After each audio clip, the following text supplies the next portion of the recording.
2024 நாடாளுமன்ற தேர்தலையும் மகாராஷ்டிரா சட்டமன்ற தேர்தலையும் முறைகேடாக பாஜக வெற்றி பெற்றது அப்படின்னு எதிர்க்கட்சி தலைவர் காங்கிரஸ் கட்சியினுடைய முன்னாள் தலைவர் ராகுல் காந்தி சமீபத்தில் ஒரு குற்றச்சாட்டை முன் வச்சிருந்தார். அதற்கான ஆதாரங்களை இப்போது வெளியிட்டிருக்கிறார். ஆதாரங்கள் அப்படின்னு அவர் சொல்லுவது மல்டிபிள் என்ட்ரி வாக்காளர்களுடைய பெயர்கள் பல இடங்களில் இருக்குது. குறிப்பாக அவர்கள் ஒரே மாநிலத்தில் பல வாக்குச்சாவடிகளில் வாக்களித்திருக்கிறார்கள். பிற மாநிலங்களில் மகாராஷ்டிரா வாக்காளர் உத்தரப்பிரதேசத்திலே கூட வாக்களித்திருக்கிறார்.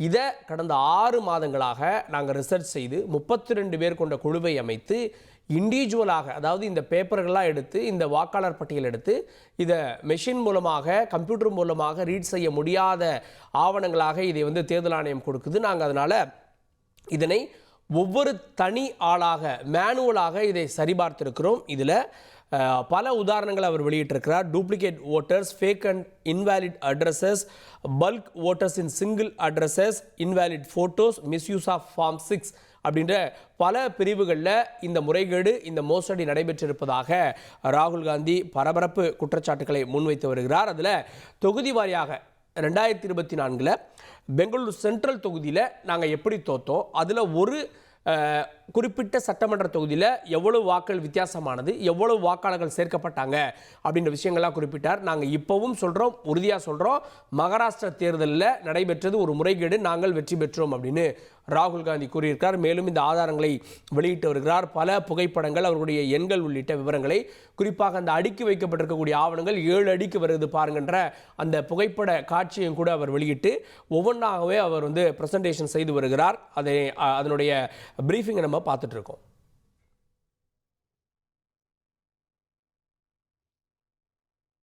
கூடுதல் விவரத்தை செய்தியாளர் ரமேஷ் வழங்க கேட்கலாம். ரமேஷ், ராகுல் காந்தி வெளியிடக்கூடிய ஆதாரத்தினுடைய முக்கிய பாயிண்ட்ஸ் என்னென்ன விஷயங்களை முறைகேடுகளுக்கான ஆதாரமாக அவர் சொல்றாரு?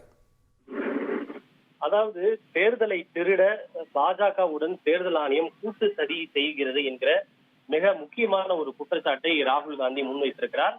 அது தொடர்பாக தாங்கள் ஒரு குழுவை அமைத்து 6 மாதங்களுக்கும் மேலாக விரிவான ஆய்வு மேற்கொண்டதாகவும் அதில் தங்களுக்கு திடுக்கிட வைக்கின்ற பல முடிவுகள் கிடைத்திருப்பதாக குறிப்பிட்டிருக்கிறார். மகாராஷ்டிரா சட்டப்பேரவை தேர்தலை பொறுத்தவரை மக்களவை தேர்தலில் தங்களது கூட்டணி வெற்றி பெற்றது. ஆனால் 6 மாதங்களுக்குள் நடைபெற்ற சட்டப்பேரவை தேர்தலில் தங்களுடைய கூட்டணி தோல்வியடைந்தது. இந்த மக்களவை தேர்தலுக்கும் சட்டப்பேரவை தேர்தலுக்கும் இடையே கிட்டத்தட்ட 1 கோடி வாக்காளர்கள் வாக்காளர் பட்டியலில் கூடுதலாக சேர்க்கப்பட்டார்கள். இதில் ஒரு தவறு நடந்திருப்பதாக இருந்த தங்களுடைய சந்தேகம் இதன் மூலம் ஊர்ஜிதமாகிவிட்டது. மேலும் மாலை 5:30 மணிக்கு பிறகு மக்கள் சாறை சாறையாக நின்று வாக்களித்தனர். திடீரென வாக்காளருடைய வாக்குப்பதிவு சதவீதம் அதிகரித்ததாக அவர் சில குற்றச்சாட்டுகளை முன்வைத்திருக்கிறார். ஒரு காலத்தில் இந்தியாவில் மின்னணு வாக்குப்பதிவு இயந்திரங்கள் இல்லாத காலத்தில் நாடு முழுவதும் ஒரே நாளில் தேர்தல் நடைபெற்றது. ஆனால் இன்று மின்னணு வாக்குப்பதிவு இயந்திரங்கள் உள்ள இந்த காலகட்டத்தில் ஒரு மாநிலத்திற்கு மட்டும் 1 மாதம் அல்லது பல நாட்கள் தேர்தல் நடத்தப்படுவது பல்வேறு சந்தேகங்களையும் கேள்விகளையும் எழுப்புகிறது. எனவே இந்த தேர்தல் முடிவுகள் கொரியோகிராஃபி செய்யப்படுகிறதோ என்ற சந்தேகம் எழுகிறது என்கிற குற்றச்சாட்டை ராகுல் காந்தி முன்வைத்திருக்கிறார்.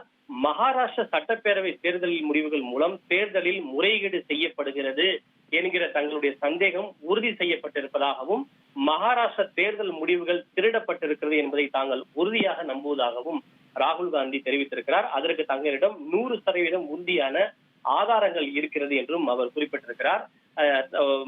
ஒரு கர்நாடகாவில் இருக்கக்கூடிய ஒரு தொகுதியை மட்டுமே நாங்கள் ஆய்வு செய்த போது அதில் பல முறைகேடுகள் நடைபெற்றிருப்பது தெரிய வந்தது.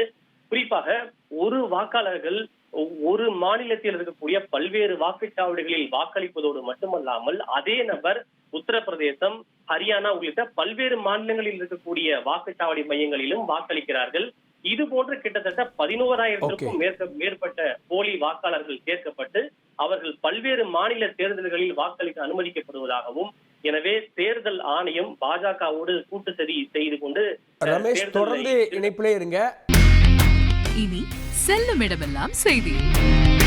தந்தை டிவியின் வாட்ஸ்அப் சேனலை ஃபாலோ பண்ணினா செல்ல இருக்கும் இடமெல்லாம் செய்தி. இதோ QR கோட் இப்பவே ஸ்கேன் பண்ணுங்க, ஃபாலோ பண்ணுங்க.